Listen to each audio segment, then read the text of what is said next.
الحمد لله رب العالمين الرحمن الرحيم ملك يوم الدين إياك نعبد وإياك نستعين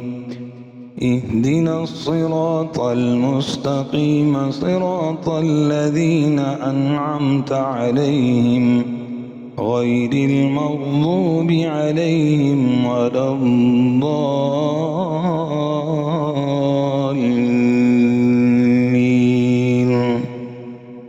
الحمد لله الذي له ما في السماوات وما في الأرض وله الحمد في الآخرة وهو الحكيم الخبير. يعلم ما يلج في الأرض وما يخرج منها وما ينزل من السماء وما يعرج فيها وهو الرحيم الغفور. وقال الذين كفروا لا تأتينا الساعة قل بلى وربي لتأتينكم عالم الغيب لا يعزب عنه مثقال ذرة في السماوات ولا في الأرض ولا أصغر من ذلك ولا أكبر إلا في كتاب مبين ليجزي الذين آمنوا وعملوا الصالحات أولئك لهم مغفرة ورزق كريم. والذين سعوا في آياتنا معاجزين أولئك لهم عذاب من رجز أليم. ويرى الذين أوتوا العلم الذي أنزل إليك من ربك الحق ويهدي إلى صراط العزيز الحميد. وقال الذين كفروا هل ندلكم على رجل ينبئكم إذا مزقتم كل ممزق إنكم لفي خلق جديد أفترى على الله كذبا أم به جنة بل الذين لا يؤمنون بالآخرة في العذاب والضلال البعيد. أفلم يروا إلى ما بين أيديهم وما خلفهم من السماء والأرض إن نشأ نخسف بهم الأرض أو نسقط عليهم كسفا من السماء إن في ذلك لآية لكل عبد منيب. ولقد آتينا داود منا فضلا يا جبال أوبي معه والطير وألنا له الحديد أن اعمل سابغات وقدر في السرد واعملوا صالحا إني بما تعملون بصير. ولسليمان الريح غدوها شهر ورواحها شهر وأسلنا له عين القطر. ومن الجن من يعمل بين يديه بإذن ربه ومن يزغ منهم عن أمرنا نذقه من عذاب السعير. يعملون له ما يشاء من محاريب وتماثيل وجفان كالجواب وقدور الراسيات. اعملوا آل داود شكرا وقليل من عبادي الشكور. فلما قضينا عليه الموت ما دلهم على موته إلا دابة الأرض تأكل من ساته فلما خر تبينت الجن أن لو كانوا يعلمون الغيب ما لبثوا في العذاب المهين. لقد كان لسبإ في مساكنهم آية جنتان عن يمين وشمال كلوا من رزق ربكم واشكروا له بلدة طيبة ورب غفور. فأعرضوا فأرسلنا عليهم سيل العرم وبدلناهم بجنتيهم جنتين ذواتي أكل خمط وأثل وشيء من سدر قليل ذلك جزيناهم بما كفروا وهل يجازى إلا الكفور. وجعلنا بينهم وبين القرى التي باركنا فيها قرى ظاهرة وقدرنا فيها السير سيروا فيها ليالي وأياما آمنين وقالوا ربنا باعد بين أسفارنا وظلموا أنفسهم فجعلناهم أحاديث ومزقناهم كل ممزق إن في ذلك لآيات لكل صبار شكور ولقد صدق عليهم إبليس ظنه فاتبعوه إلا فريقا من المؤمنين وما كان له عليهم من سلطان إلا لنعلم من يؤمن بالآخرة ممن هو منها في شك وربك على كل شيء حفيظ قل ادعوا الذين زعمتم من دون الله لا يملكون مثقال ذرة في السماوات ولا في الأرض وما لهم فيهما من شرك وما له منهم من ظهير ولا تنفع الشفاعة عنده إلا لمن أذن له حتى إذا فزع عن قلوبهم قالوا ماذا قال ربكم قالوا الحق وهو العلي الكبير قل من يرزقكم من السماوات والأرض قل الله وإنا أو إياكم لعلى هدى أو في ضلال مبين قل لا تسألون عما أجرمنا ولا نسأل عما تعملون قل يجمع بيننا ربنا ثم يفتح بيننا بالحق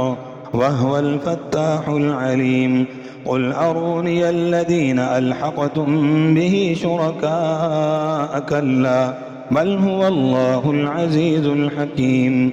وما أرسلناك إلا كافة للناس بشيرا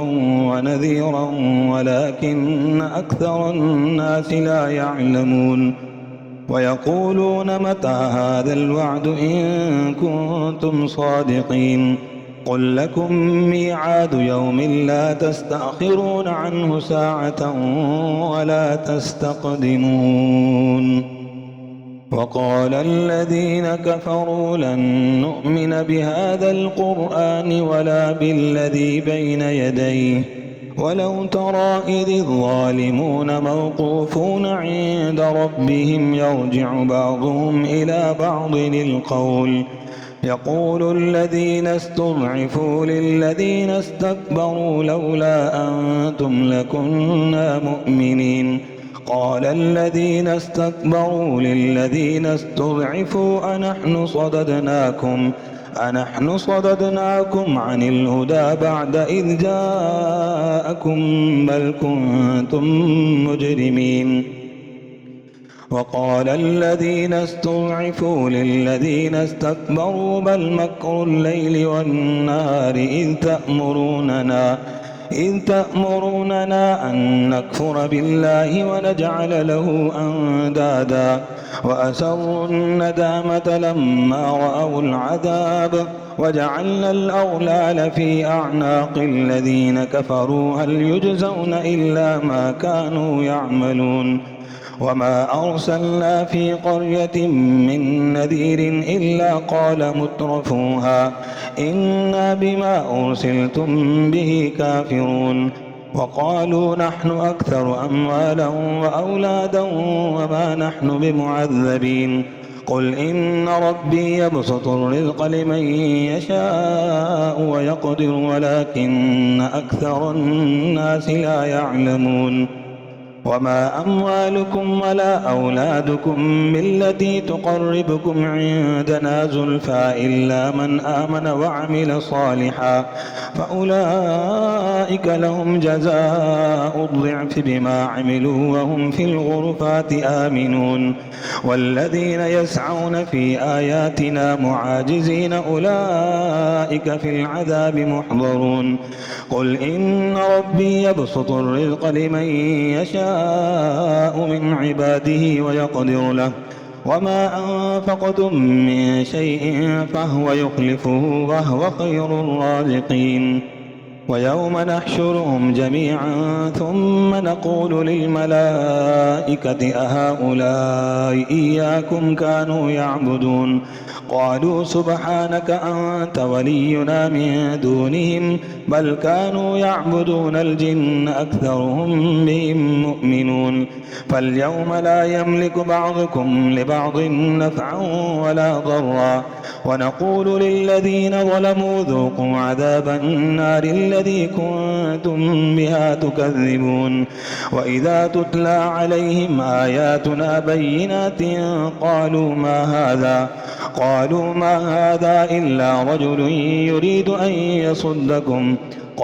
ما هذا إلا رجل يريد أن يصدكم عما كان يعبد آباؤكم وقالوا ما هذا إلا إفك مفترى وقال الذين كفروا للحق لما جاءهم إن هذا إلا سحر مبين وما آتيناهم من كتب يدرسونها وما أرسلنا إليهم قبلك من نذير وكذب الذين من قبلهم وما بلغوا معشار ما آتيناهم فكذبوا رسلي فكيف كان نكير قل إنما أعظكم بواحدة أن تقوموا لله مثنى وفرادا ثم تتفكروا ما بصاحبكم من جنة إن هو إلا نذير لكم بين يدي عذاب شديد قل ما سألتكم من أجر فهو لكم إن أجري إلا على الله وهو على كل شيء شهيد قل إن ربي يقذف بالحق علام الغيوب قل جاء الحق وما يبدئ الباطل وما يعيد قل إن ضللت فإنما أضل على نفسي وإن اهتديت فبما يوحي إلي ربي إنه سميع قريب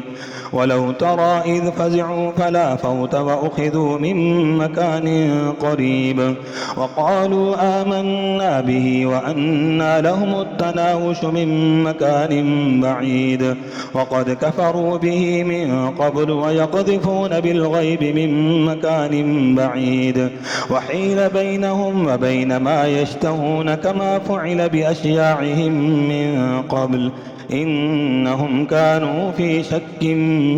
مريب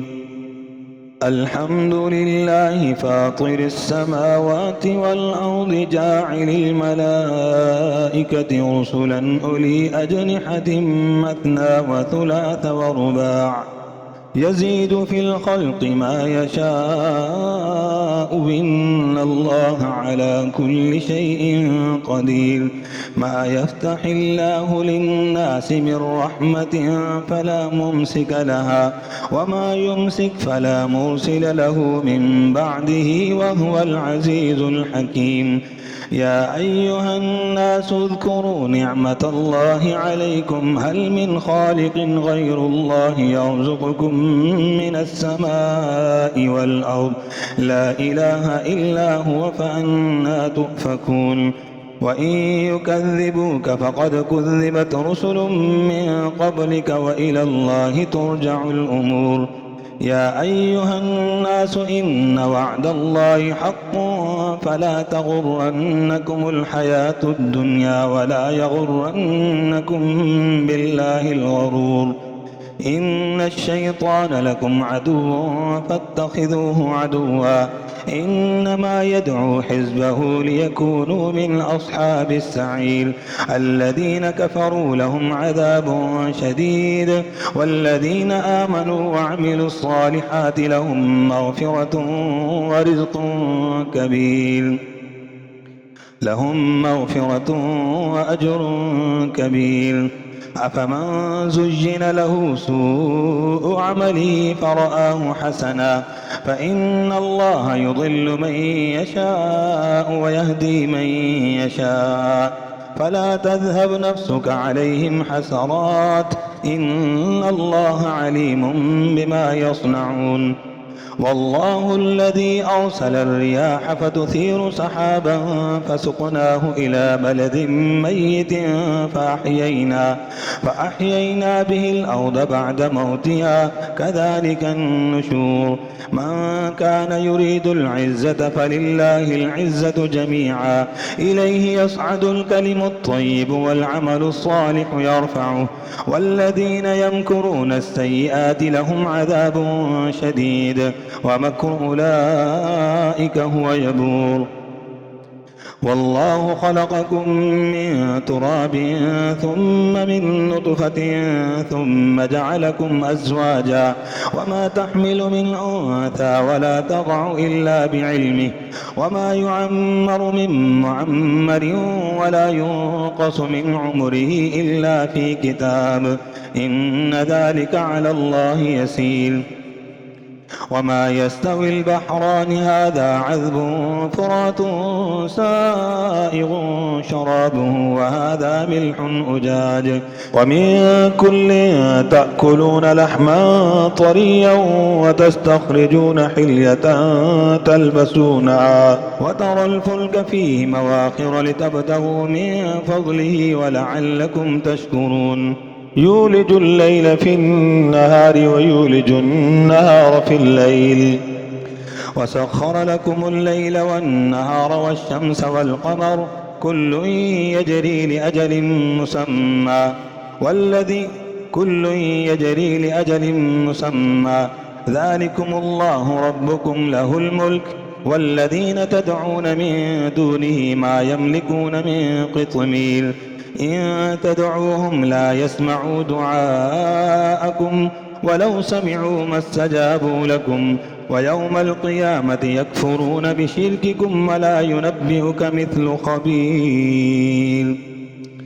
يا أيها الناس أنتم الفقراء إلى الله والله هو الغني الحميد إن يشأ يذهبكم ويأت بخلق جديد وما ذلك على الله بعزيز. ولا تزر وازرة وزر أخرى وإن تدع مثقلة إلى حملها لا يحمل منه شيء ولو كان ذا قربى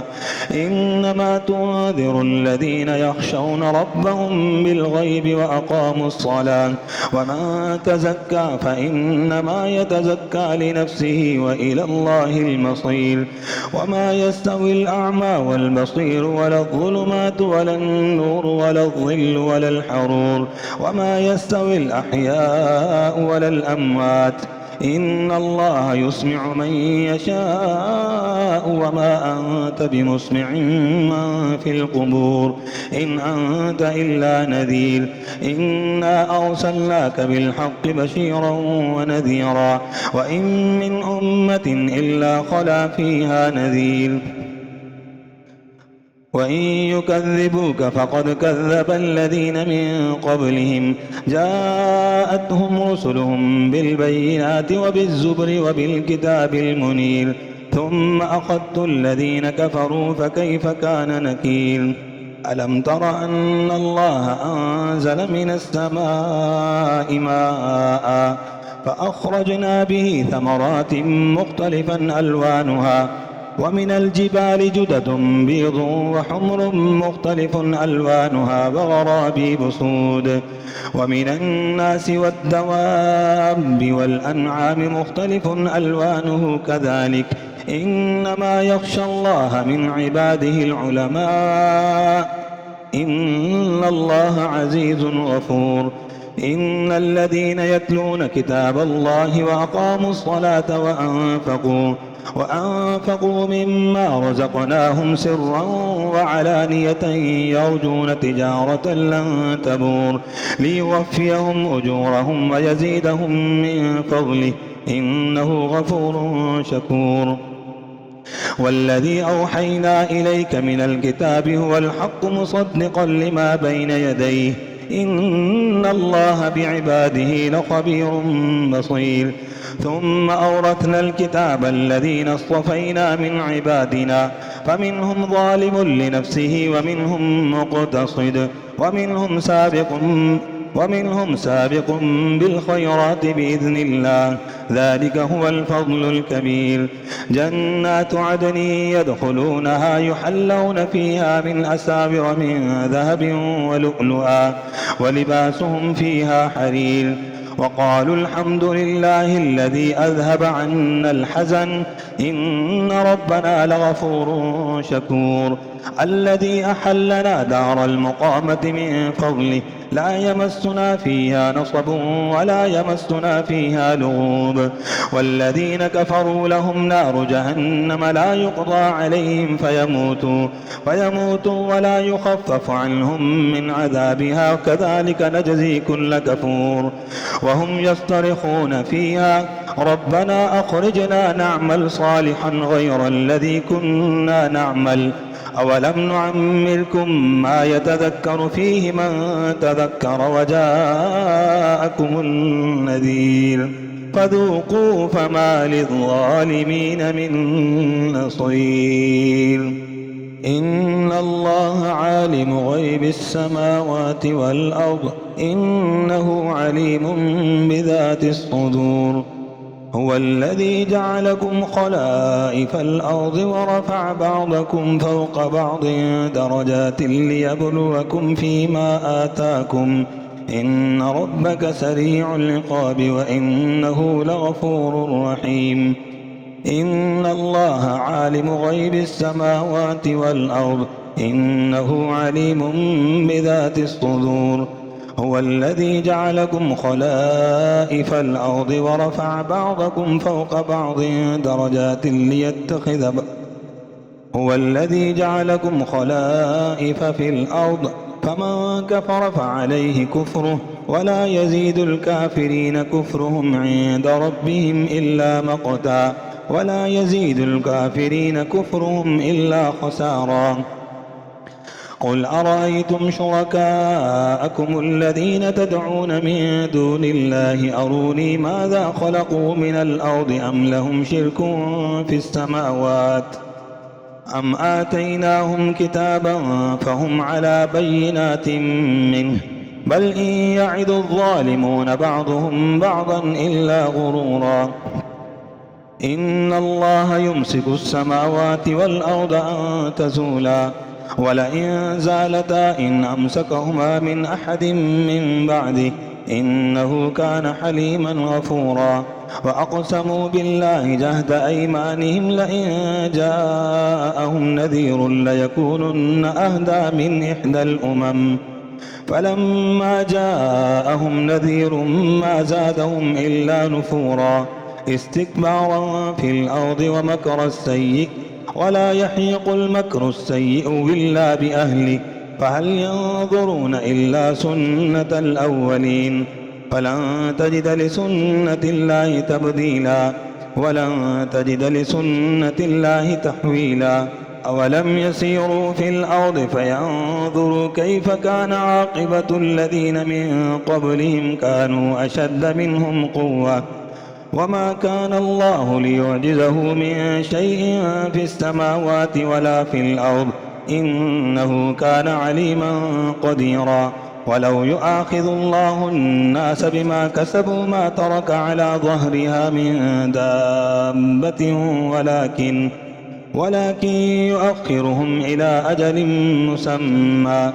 فإذا جاء أجلهم فإن الله كان بعباده بصيرا. ياسين والقرآن الحكيم إنك لمن المرسلين على صراط مستقيم. تنزيل العزيز الرحيم لتنذر قوما ما أنذر آباؤهم فهم غافلون. لقد حق القول على أكثرهم فهم لا يؤمنون.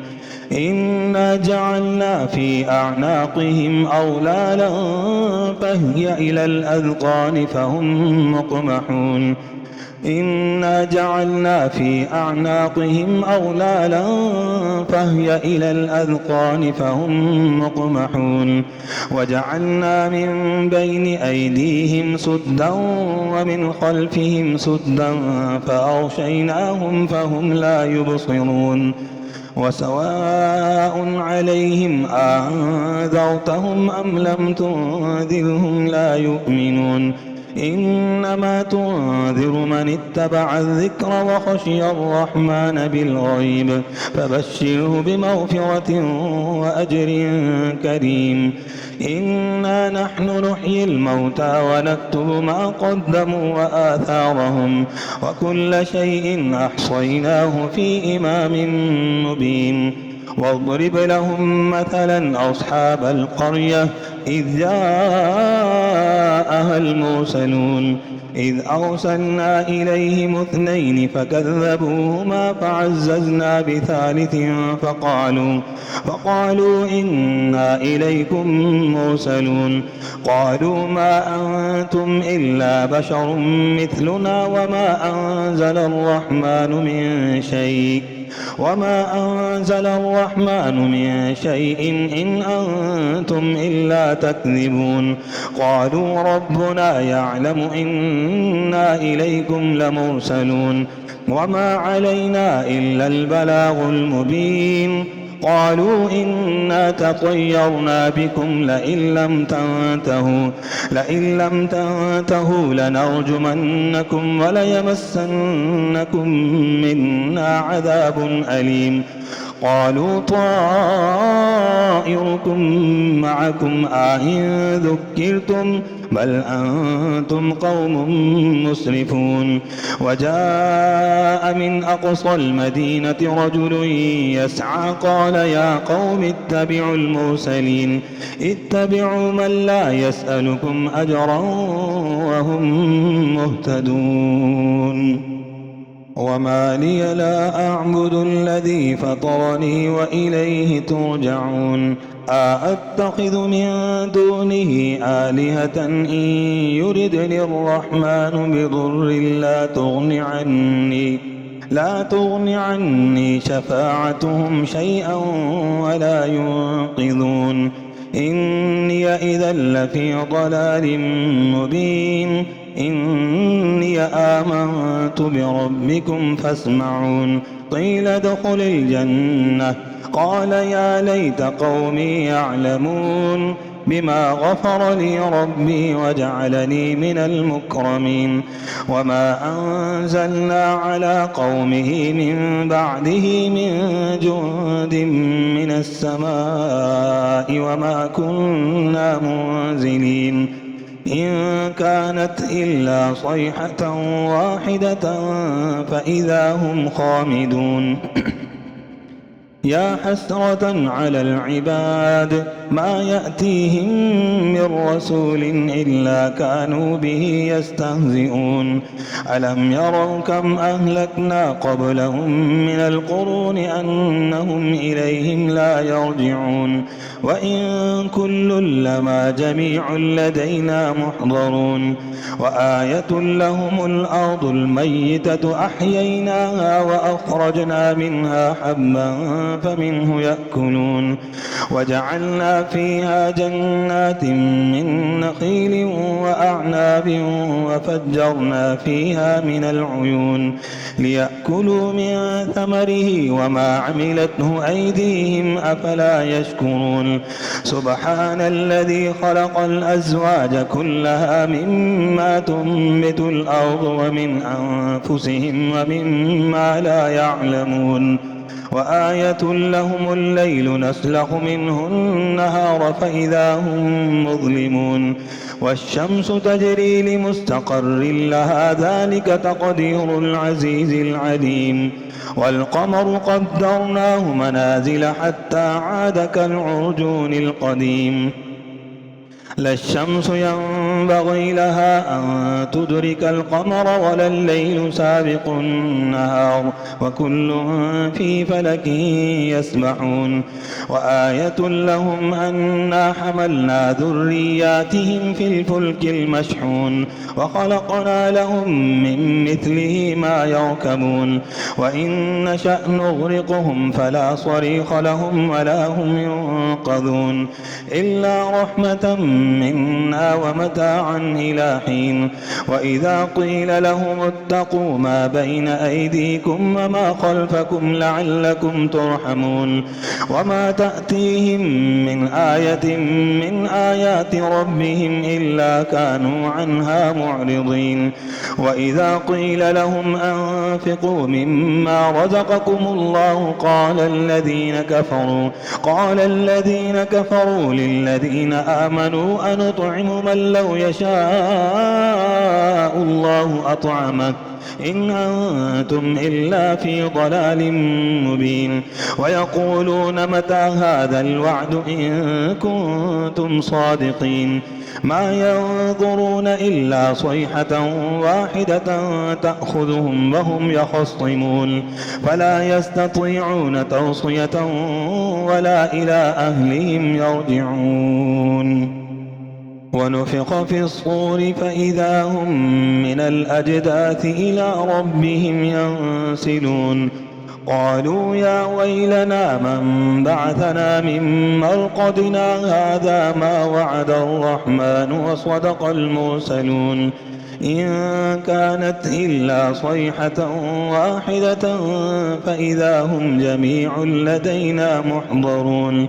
فاليوم لا تظلم نفس شيئا ولا تجزون إلا ما كنتم تعملون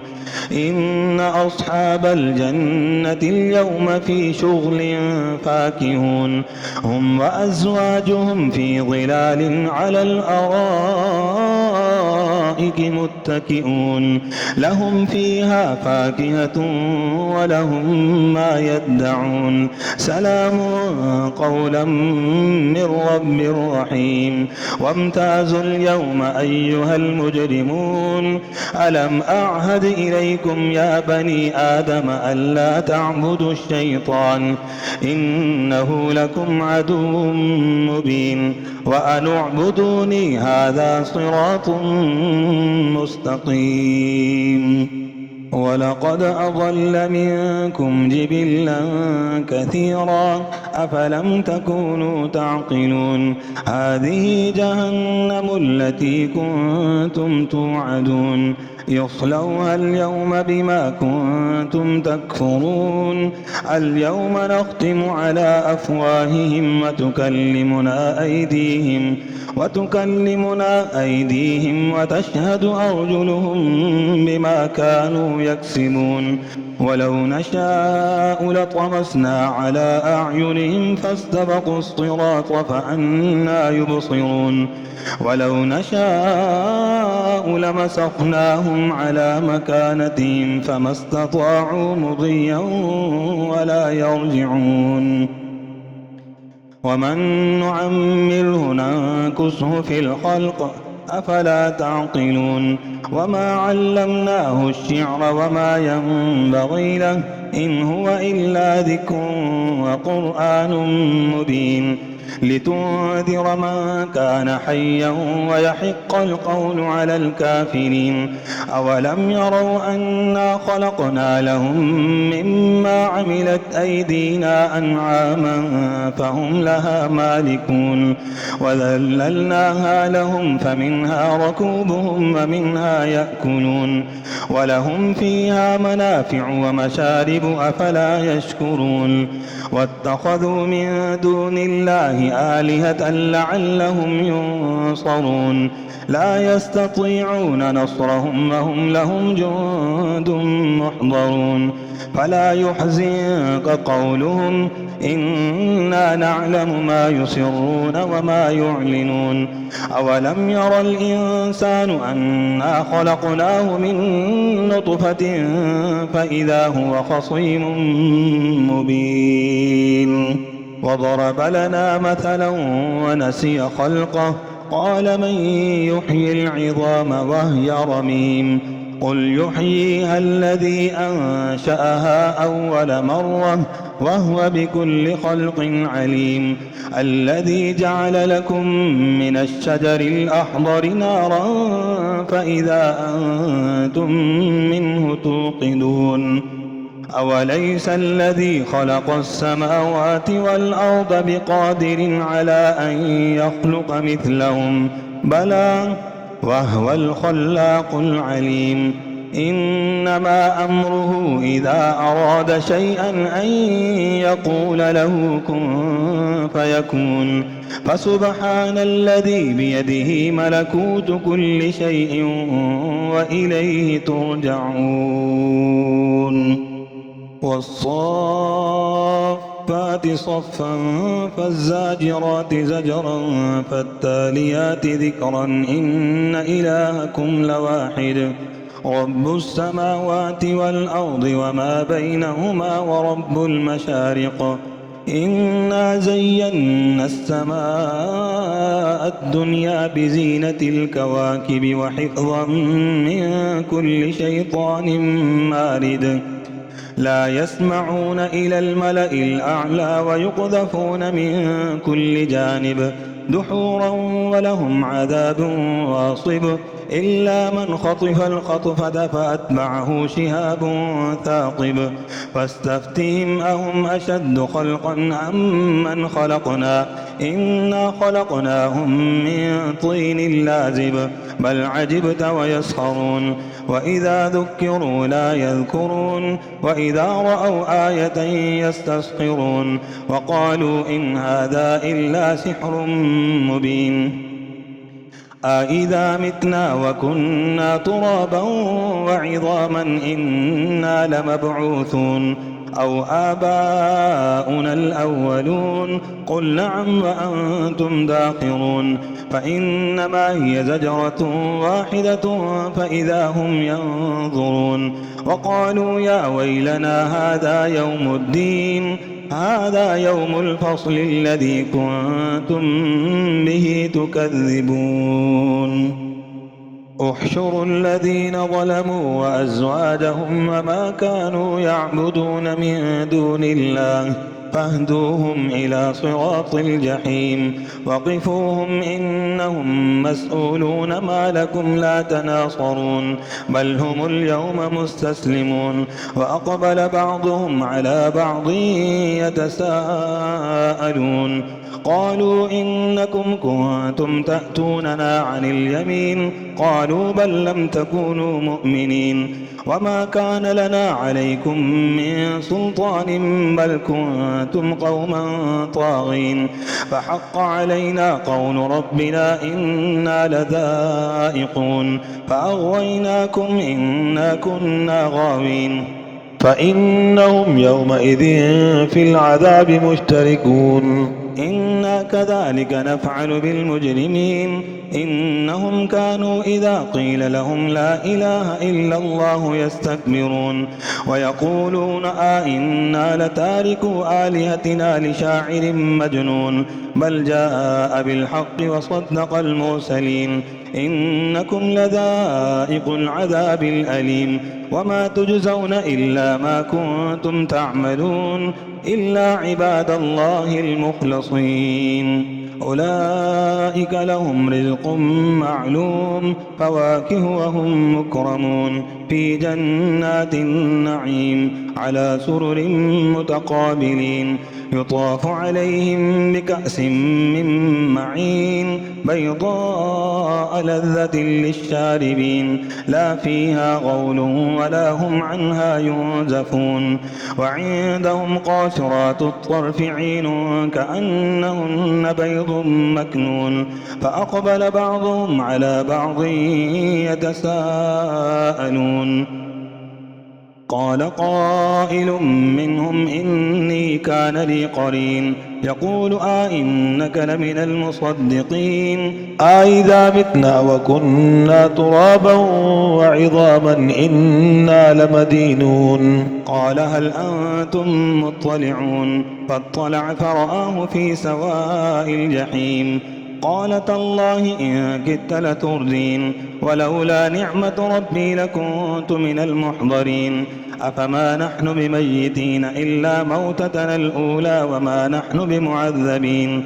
إن هذا لهو الفوز العظيم لمثل هذا فليعمل العاملون أذلك خير نزلا أم شجرة الزقوم إنا جعلناها فتنة للظالمين إنها شجرة تخرج في أصل الجحيم طلعها كأنه رؤوس الشياطين فإنهم لآكلون منها فمالئون منها البطون ثم إن لهم عليها لشوبا من حميم ثم إن مرجعهم لإلى الجحيم إنهم ألفوا آباءهم ضالين فهم على آثارهم يهرعون ولقد ضل قبلهم أكثر الأولين ولقد أرسلنا فيهم منذرين فانظر كيف كان عاقبة المنذرين إلا عباد الله المخلصين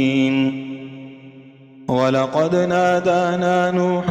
فلنعم المجيبون ونجيناه وأهله من الكرب العظيم وجعلنا ذريته هم الباقين وتركنا عليه في الآخرين سلام على نوح في العالمين إنا كذلك نجزي المحسنين إنه من عبادنا المؤمنين ثم أغرقنا الآخرين وإن من شيعته لإبراهيم إذ جاء ربه بقلب سليم إذ قال لأبيه وقومه ماذا تعبدون آئفكا آلهة دون الله تريدون فما ظنكم برب العالمين فنظر نظرة في النجوم فقال إني سقيم